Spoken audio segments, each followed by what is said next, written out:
বছরই সকল ধরনের শর্ত, বিশেষ করে 100 উপজেলা কমিটি এবং 1/3 জেলা কমিটি, এই শর্ত পূরণ করার পাশাপাশি তারা যখন যে রিকোয়ারমেন্ট দিয়েছে আমরা সেই সমস্ত কাগজপত্র তাদের কাছে জমা দিয়েছি। শুধুমাত্র সরকার বিরোধী কঠোর অবস্থানের কারণে আমাদেরকে এতদিন নিবন্ধন দেওয়া হয় নাই। এমনকি আপনারা দেখেছেন গত নির্বাচনে বিভিন্ন রাজনৈতিক দলের নেতৃবৃন্দকে চাপ প্রয়োগ করে, প্রলোভন দেখিয়ে, এমপি হওয়ার লোভ দেখিয়ে নেওয়ার জন্য তৎকালীন সরকারের গোয়েন্দা সংস্থা নানানভাবে কাজ করেছে। যেহেতু আমরা এই রকমের একটা রাজনৈতিক কর্তৃত্ববাদী পরিস্থিতির মধ্যে, শাসনের মধ্যে 2018 সালে কোটা সংস্কার আন্দোলন, নিরাপদ সড়ক আন্দোলনের এই যে তরুণদের যে একটা প্রতিবাদী চেতনা জাগ্রত হয়েছিল, যার নেতৃত্ব আমরা দিয়েছিলাম, যেই কারণে 2019 সালে ডাকসু নির্বাচনে আমরা জয়লাভ করি।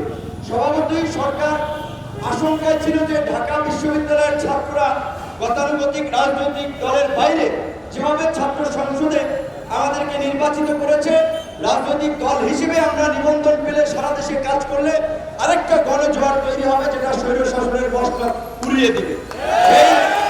যেই কারণে তারা নিবন্ধন দেয়নি। সর্বশেষ এই নির্বাচন কমিশনের কাছে সর্বশেষ আমরা 28 তারিখ যে চিঠি দিয়েছি পুনর্যাচাইয়ের জন্য, তারা পুনর্যাচাই করে আমাদেরকে আজকে ট্রাক প্রতীকে নিবন্ধন দিয়েছে। আমরা অবশ্যই নির্বাচন কমিশনের সঠিক সিদ্ধান্তের জন্য তাদেরকে ধন্যবাদ জানাই। তাদের অনেক অনিয়ম অপকর্ম আছে, আজকের একটা ভালো কাজই সেটা মোচন হয়ে যাবে না।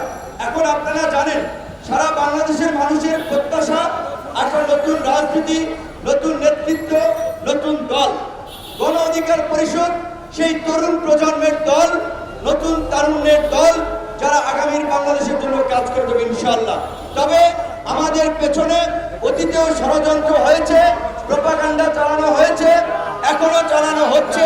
আমরা শক্ত অবস্থানে থাকবো। আপনাদেরকে এইটুকু আশ্বস্ত করি, আপনারা আমাদের পাশে থাকবেন।